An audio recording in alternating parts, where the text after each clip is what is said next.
Hi అండి అందరికీ. అందరూ ఎలా ఉన్నారండి? బాగున్నారా? నేనైతే సూపర్గా ఉన్నానండి. మీరందరూ కూడా ఆనందంగా, ఆరోగ్యంగా, హ్యాపీగా ఉండాలని మనస్ఫూర్తిగా కోరుకుంటూ welcome back to our channel SSV హెర్విల్లు.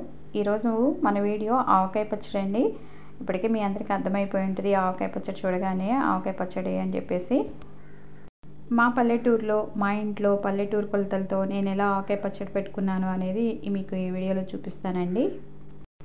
Summer రాగానే మన ఆడవాళ్ళందరికీ కూడా ఎప్పుడెప్పుడు ఆవకాయ పచ్చడి పెట్టేసుకోవాలి, మాగాయ పచ్చడి పెట్టేసుకోవాలి, మామిడికాయ తురుము పెట్టేసుకుంటాం కదా, ఫ్రిడ్జ్లో పెట్టుకుంటాము సంవత్సరం అంతా వాడుకోవడానికి. అలా ఎప్పుడు పెట్టుకోవాలి అని చెప్పేసి వెయిట్ చేస్తూ ఉంటాము. లాస్ట్ వీక్ నేను ఆవకాయ పచ్చడి పెట్టుకున్నానండి. ఆవకాయ పచ్చడి పెట్టుకోవడానికి నేను తోటలో నుంచి ఇలా చిన్న రసాలు తెప్పించాను. ఇవైతే పచ్చడికి చాలా బాగుంటాయండి. తెచ్చిన తర్వాత 1 గంటన్నర 2 గంటల వరకు నేను వాటర్లో వేసేసి నానబెట్టేశానండి. నానబెట్టిన తర్వాత ఇలా పైన ఉన్నటువంటి తొడిమలు కూడా తీసేసి శుభ్రంగా నీట్గా కడిగేసుకొని చక్కగా ఆరబెట్టుకోవాలి. వీడియో ఎక్కడ స్కిప్ చేయకుండా ఎండింగ్ వరకు చూడండి. ఈ పచ్చడి పట్టుకునే విధానం చాలా ఈజీగా ఉంటుందండి. ఈజీ ప్రాసెస్లో మీకు చెప్తాను. కొత్తగా పెళ్ళైన పిల్లలు కూడా ఈజీగా పట్టుకోవచ్చు. ఈ ఆవకాయ పచ్చడి పెట్టే విధానం మీకు కనుక నచ్చినట్లయితే మీ ఫ్రెండ్స్కి, మీ బంధువులకి కూడా షేర్ చేయండి ఈ వీడియో. మీరిచ్చే ఒక లైక్, మీరిచ్చే ఒక కామెంట్ నాకు చాలా మోటివేట్గా ఉంటుందండి. ఇలా వాటర్లో నుంచి తీసిన తర్వాత కాయల్ని ఆరబెట్టుకుంటాం కదా, ఆరబెట్టుకున్న తర్వాత ఇలా ఒక పొడి బట్టను తీసుకుని ఎక్కడా తడి లేకుండా తుడుచుకుంటానండి. ఎక్కడైనా కూడా తడి ఉన్నట్లయితే పచ్చడి పాడైపోయే అవకాశం ఉంటుంది, బూజు వచ్చేస్తుంది అనమాట. కాబట్టి ప్రతి ఒక్క కాయని కూడా నీట్గా తుడుచుకొని మళ్ళీ కాసేపు ఆరబెట్టుకుంటానండి. ఆరబెట్టుకున్న తర్వాత ఇలా కత్తిపీట సహాయంతో నేను ఇలా ఒక కాయని 2 బద్దలుగా కోస్తానన్నమాట. కోసేటప్పుడు చాలా జాగ్రత్తగా కొయ్యాలండి. కత్తిపీట చాలా పొదునుగా ఉంటుంది, చాలా జాగ్రత్తగా కోస్తాను. మా పల్లెటూరులో మేము ఇలానే కోసుకుంటాము. ఇలా బద్దలుగా కోసుకున్న తర్వాత మధ్యలో జీడి ఉంటుంది కదండి, ఆ జీడినంతా కూడా తీసేయాలండి. అది కనుక రాకపోతే స్పూన్తో తీసేయచ్చండి. ఒక లేయర్ ఉంటుంది, జీడి తీసిన తర్వాత ఆ లేయర్ని మాత్రం తీసేసేయాలి. అది తీయకుండా మనం పెట్టుకున్నట్లయితే ఆ పచ్చడిలో తర్వాత అది తేలుతూ ఉంటుందన్నమాట. ఇలా అండి, ఈ లేయర్ కంపల్సరీగా తీసేసుకుంటాను. ఇలా తీసిన తర్వాత ముక్కలు కట్ చేసుకోవాలి. ఈ పచ్చడి పట్టేటప్పుడు పచ్చడిలో వాడేటటువంటి కారం కానివ్వండి, పసుపు కానివ్వండి, నేను బయట నుంచి అయితే తీసుకురానండి. మా ఇంట్లో నేనే తయారు చేసుకుంటాను. మిరపకాయలు తెచ్చుకుని నేను కారం పట్టించుకుని ఉంచుకుంటాను. అలాగే పసుపు కూడా, పసుపు గమ్ములు ఉడకబెట్టి ఎండిన తర్వాత మర్రకి పంపించేసి పసుపు కూడా రెడీగా ఉంచుకుంటాను అన్నమాట. ఇలా శుభ్రంగా అంతా తీసేసిన తర్వాత ముక్కలు కట్ చేసుకోవాలండి. శుభ్రంగా నీట్గా ఒక పొడి క్లాత్ పెట్టుకుని తుడిచేసుకోవాలి. తుడుచుకున్న తర్వాత ముక్కలు కట్ చేసుకోవాలి. ముక్కలు ఎలా కట్ చేస్తామంటే మళ్ళీ ఈ బద్దను మళ్ళీ 2గా కోసేయాలండి. నేను ఇప్పుడు ఎలా కోస్తాను ఏంటి అనేది మీకు చూపిస్తాను. మరీ చిన్న ముక్కలు అయితే బాగుండవండి. కాయని సైజుని బట్టి ముక్కలు కొంచెం పెద్దగానే కట్ చేసుకుంటే బాగుంటుంది. ఇలా కట్ చేసుకోవాలండి. మీకు ఇప్పుడు నేను కట్ చేసేటప్పుడు చేయి తెగుతుందేమో అన్నట్టుగా అనిపిస్తుంది కదా, కానీ కాయ పట్టుకునే విధానం మీకు చూపిస్తాను. అప్పుడు ఈజీగా కట్ చేసుకోవచ్చు. ఇప్పుడు చూపిస్తాను చూడండి. ఇలా వేళ్ళు దూరంగా పెట్టి పట్టుకోవాలండి. దగ్గరగా పెట్టి కనుక మీరు కట్ చేశారు అనుకుంటే మాత్రం అది చెయ్యి కట్ అయ్యే అవకాశం ఉంటుందన్నమాట. ఇలా జాగ్రత్తగా కట్ చేసుకోవాలి. నాకు ప్రాక్టీస్ ఉంది కాబట్టి నేను ఇందాక మీకు చూపించినట్టుగా ఫాస్ట్గా అలా కోసేసుకుంటానన్నమాట ముక్కలు. ఈ పచ్చడి పట్టే విధానం నేను గత 25 సంవత్సరాల నుంచి ఇలాగే పట్టుకుంటున్నానండి. ఇలా ముక్కలన్నీ కట్ చేసిన తర్వాత ఒక పొడి బట్ట పైన ఆరబెట్టేస్తానన్నమాట. ఒక 2 నుంచి 3 గంటల వరకు ఆరబెట్టేస్తాను. ఇక్కడ మీకు వీడియోలో చూపిస్తున్నట్టుగా అడ్డ ఉంది కదండి, దాన్ని అడ్డ అంటారు. మీకు తర్వాత చూపిస్తాను అవి ఎలా ఉంటాయి ఏంటి అనేది. ఆ అడ్డతో మేము ముక్కలను కొలుసుకుంటామండి. ఈ అడ్డడి ముక్కలు కావాలి అనుకుంటే మాకు ఒక 6 నుంచి 7 కాయలు అయితే ఒక అడ్డడి ముక్కలు అవుతాయండి. అలా మనకి ఎన్ని అడ్డలు కావాలి అనుకుంటే అన్ని అడ్డలు పట్టుకుంటాం అనమాట. ఇప్పుడు పచ్చడి పట్టుకోవడానికి మెంతులు వేయించుకుంటున్నానండి. మెంతులు దోరగా అంటే కొంచెం లైట్ బ్రౌన్ కలర్ వచ్చే వరకు కూడా వేయించుతాను. తర్వాత ఆవాలు అయితే వేయించనండి, డైరెక్ట్గా ఎండలో పెట్టేస్తాను. ఇలా ఉప్పు, కల్లుప్పు, మెంతులు, ఆవాలు ఇలా ఎండలో పెట్టేస్తానండి. మినిమం ఒక 2-3 గంటలు అలా పెట్టేసాము అంటే ఎండలో బాగా ఎండినాయి అనుకోండి ఇంకా చక్కగా పౌడర్ అయిపోతాయి.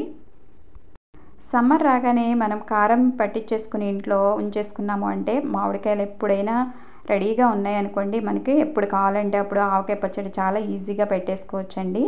ఇదే నేను పెట్టుకునే ప్రాసెస్ అనమాట.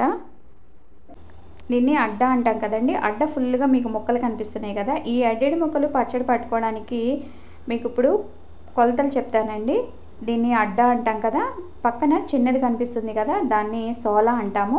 ఈ అడ్డడి ముక్కలతో మనం పచ్చడి పట్టుకోవాలి అనుకుంటే ఈ చిన్నదానితో సోలతో ఒక సోలెడు ఉప్పు, ఒక సోలెడు కారము, అలాగే ఆవపిండి మెంతిపిండి కలిపి ఒక సోల కావాలండి. నేను ఇప్పుడు ఆవాలు మెంతులు మిక్సీ పట్టుకుంటానండి. ఆవాలు ఒక రైస్ కుక్కర్ కప్పు ఉంటుంది కదండి, ఆ కప్పు నిండా ఆవాలు తీసుకున్నాను. తర్వాత దానికి సగానికి లోపుగా మెంతులు తీసుకున్నానండి. ఇవి రెండు కలిపేసి మిక్సీలో పౌడర్ పట్టేసుకుని మెత్తగా జల్లించి పక్కన పెట్టుకుంటాను. ఇంకా కళ్ళుప్పు వాడతాం కదండి పచ్చళ్ళలో, కళ్ళుప్పు కాకుండా నేను ఆ కళ్ళుప్పుని డైరెక్ట్గా వేయకుండా ఒకసారి మిక్సీలో అలా పట్టేసుకుంటాను అనమాట, కొంచెం మెత్తగా అవుతుంది. ఇలా పట్టుకుంటానండి. నేను తర్వాత ప్రాసెస్లోకి చూస్తే ఒక గిన్నెని తీసుకుంటున్నానండి. ఆ గిన్నెలో ఒక 1/2 లీటర్ వేరుశనగ నూనె వాడుతున్నాను. పచ్చళ్ళకి వేరుశనగ నూనె వాడతానండి నేను. ఒక 1/2 లీటర్ సరిపోతుందండి అడ్డడి ముక్కలకి. 1 స్పూన్ వరకు పసుపు వేసాను. పసుపు అలాగే ఆయిల్ మొత్తం అంతా కలిసేలాగా ఒకసారి కలుపుకుంటున్నాను. తర్వాత ఈ అడ్డడి ముక్కలు కూడా ఆయిల్లో పోసేస్తున్నానండి. కొంచెం లేట్ అయినా కూడా ముక్కలన్నీ కూడా ఆయిల్ పట్టుకునేలాగా కలుపుకోవాలండి. అప్పుడు మనకి సంవత్సరం అంతా కూడా ఉన్నా కూడా మనకి ముక్క మెత్తబడకుండా గట్టిగా ఉంటుందన్నమాట. ఇలా ముందు ఫస్ట్ ఆయిల్లో కలుపుకోవాలి. చాలామంది ముక్క మెత్తబడిపోతుంది అనుకుంటూ ఉంటారు కదండి. ఇలా మీరు కలిపి చూడండి ఒకసారి, ముక్క మెత్తబడకుండా ఉంటుందండి. ఇప్పుడు ఉప్పు పోసుకున్నామండి. ఉప్పు దాని నిండా కాకుండా తలగొట్టి కొంచెం లోపుగా అలా తీసుకున్నాం అనుకోండి, పోసుకుంటే సరిపోతుందండి. ముందుగానే ఫుల్గా పోసేసాము అంటే ఒక్కొక్క ప్యాకెట్లో ఉప్పు ఎక్కువ ఉంటుందండి, ఒక్కొక్క ప్యాకెట్లో తక్కువ ఉంటుంది కనుక తర్వాత చూసుకుని పోసుకోవచ్చు. ఉప్పు వేసిన తర్వాత ఆవపిండి మెంతిపిండి అండి, మీకు ఇందాక సోల చూపించా కదా, ఆ సోల నిండా ఫుల్గా తీసేసుకొని ఫుల్గా వేసేయండి. తర్వాత ఇలా కలుపుకోవాలండి, మొత్తం అంతా కలిసేలాగా కలుపుకోవాలి. తర్వాత కారం కూడా సోలతో సోలెడు ఫుల్గా ఇలా పోసేసుకుని ఇలా కలుపుకోవాలండి. తర్వాత చిన్నులపాయలు వేసుకుంటాం కదండి. చిన్నులపాయలు వచ్చేసి ఒక 200 గ్రాములు తీసుకున్నారనుకోండి అడ్డిడికి, ఒక సగమేమో మిక్సీలో కచ్చా పచ్చాగా పట్టేసుకొని ఇప్పుడు నెక్స్ట్ వేసుకొని కలుపుకోవాలి. మిగిలినవి పొట్టు అంతా తీసేసి అలా పప్పులుగా చేసుకుంటాం కదా, అవే పోసేసుకోవాలండి డైరెక్ట్గా. ఇలా మొత్తం అంతా కలిపేలాగా నిదానంగా చక్కగా శ్రద్ధ అంతా దాని మీద పెట్టి కలుపుకోవాలండి. కానీ పచ్చడి మాత్రం చాలా సూపర్గా ఉంటుంది. 1 ఇయర్ ఉన్నా కూడా మనకి ముక్క మెత్తబడకుండా గట్టిగా అలాగే ఉంటుందండి. మనం కారం కనుక బయటది వాడినట్లయితే పాడైపోతుందండి పచ్చడి, వాటిలో ఏం కలుపుతారో తెలియదు కదా, కాబట్టి ఇంట్లో చేసుకున్న కారం అయితే బాగుంటుంది. ఇలా అంతా కలిపేసుకున్న తర్వాత ఒక ప్లాస్టిక్ బకెట్ తీసుకున్నానండి. బకెట్లో కొంచెం ఆయిల్ వేసి ఈ కలిపిందంతా కూడా దానిలోకి వేసేస్తున్నాను. జాడీలో కూడా వేసుకుని కలుపుకోవచ్చండి, కానీ మనం పచ్చడి తిప్పుకోవాలి. ఒక 4 రోజులు ఉదయం సాయంత్రం అలా తిప్పుకుంటూ ఉండాలన్నమాట తెడ్డుతో. అలా తిప్పుకునేటప్పుడు జాడీ అయితే కొంచెం ఇరుగ్గా ఉంటుంది అని చెప్పేసి నేను ఇలా ప్లాస్టిక్ బకెట్ అయితే బాగుంటుందని చెప్పేసి, వెడల్పుగా ఉంటుంది కదా పైన, అందుకని నేను ప్లాస్టిక్ బకెట్లో వేసేసి ఉంచేస్తున్నాను. ఇలా వేసేసుకోవాలండి. ఆల్రెడీ ఈ వీడియో నేను పచ్చడి పట్టేటప్పుడు షూట్ చేసుకొని ఎడిటింగ్ చేసుకొని వాయిస్ ఇచ్చి రెడీగా పెట్టుకున్నానండి. ఒక 3 రోజులు 4 రోజుల ముందే అప్లోడ్ చేయాల్సి ఉందండి ఈ వీడియో, కానీ ఎలా డిలేట్ అయిందో తెలియదు, డిలేట్ అయిపోయింది. ఇంకా మళ్ళీ నేను అన్నీ డౌన్లోడ్ చేసుకున్నాను కూడా, మళ్ళీ డౌన్లోడ్ చేసుకొని మళ్ళీ ఎడిటింగ్ చేసుకొని వాయిస్ ఇచ్చేటప్పటికి కొంచెం లేట్ అయిందండి ఈ వీడియో. ఇలా ఒక బకెట్లో వేసేసుకుంటున్నానండి. ఇలా నీట్గా సర్దుకోవాలండి, ఎక్కడ కూడా ఖాళీ లేకుండా మొత్తం అంతా లోపలికి చేయి పెట్టి అలా అంతా కూడా సర్దుకోవాలి. ఇప్పుడు మీకు పచ్చడి చూస్తూ ఉంటే ఆయిల్ చాలినట్టుగా అనిపిస్తుంది కదండి, కానీ మరుసటి రోజు మీకు ఎలా ఉంటుందో చూపిస్తాను. ఆయిల్ అంతా కూడా లోపలదంతా పైకి తేలి చక్కగా నీట్గా అలా పైకి కనిపిస్తూ ఉంటుందండి రెడ్ కలర్లో. ఇలా మీకు ఉన్నదాన్ని తెడ్డుతో, అంటే మాకు ఒక స్టిక్ లాగా ఉంటుందిలేండి, దాంతో మేము ఉదయము సాయంత్రం ఈ పచ్చడిని అంతా కూడా కలుపుతామన్నమాట. అలా కలిపినట్లయితే లోపల ఉన్నటువంటి ఉప్పు, కారము, ఆవపిండి, మెంతిపిండి, చిన్నుల్లిపాయలు వేసాం కదండి, చిన్నుల్లిపాయ పేస్ట్ వేసాం కదా, అదంతా కూడా కలుస్తుందన్నమాట. ఇలా కలిపిన తర్వాత తెడ్డుతో బకెట్లో చుట్టూ ఉన్నది కూడా ఒకసారి క్లీన్ చేసుకోవాలండి. మీరు ఈ పచ్చడి పెట్టుకోవడానికి కొలతలకి ఒక అడ్డ ఒక సోల మీ దగ్గర ఉన్నట్లయితే సరిపోతుందండి. ఇవి రెండు కూడా మీకు ఎటువంటి మెటల్ స్టోర్స్లోనైనా మీకు దొరుకుతాయండి. మీరు ఒకసారి తెచ్చుకుని పెట్టేసుకున్నారు అంటే చాలా ఈజీగా కొలతలతో ఆవకాయ పచ్చడి పెట్టేసుకోవచ్చండి. మీరు పచ్చడి పట్టిన తర్వాత ఆయిల్ సరిపోకుండా మీకు కనుక అనిపించినట్లయితే ఇంకొంచెం ఆయిల్ యాడ్ చేసుకోవచ్చండి. వేరుశనగని కలుపుకోవచ్చు. అలాగే ఉప్పు కూడా తలగొట్టి పోసాం కదండి, ఒకసారి మీరు 4 రోజులు అయిన తర్వాత ఒకసారి రైస్లో కలుపుకొని టేస్ట్ చూడండి. టేస్ట్ చూసినప్పుడు మీకు తెలుస్తుంది కదా, ఇంకొంచెం ఉప్పు పట్టిద్ది అనుకుంటే సాల్ట్ కలిపేయండి. అప్పుడు అయితే కళ్ళుప్పు అయితే వేయకండి, సాల్ట్ వేసేసి కలుపుకోవచ్చండి. ఇదేనండి తేలిగ్గా పచ్చడి పట్టుకునే విధానం. మా పల్లెటూరులో నేను గత 25 సంవత్సరాల నుంచి ఇదే ప్రాసెస్లో నేను ఆవకాయ పచ్చడి పెట్టుకుంటున్నాను. చాలా ఈజీగా పెట్టుకోవచ్చండి.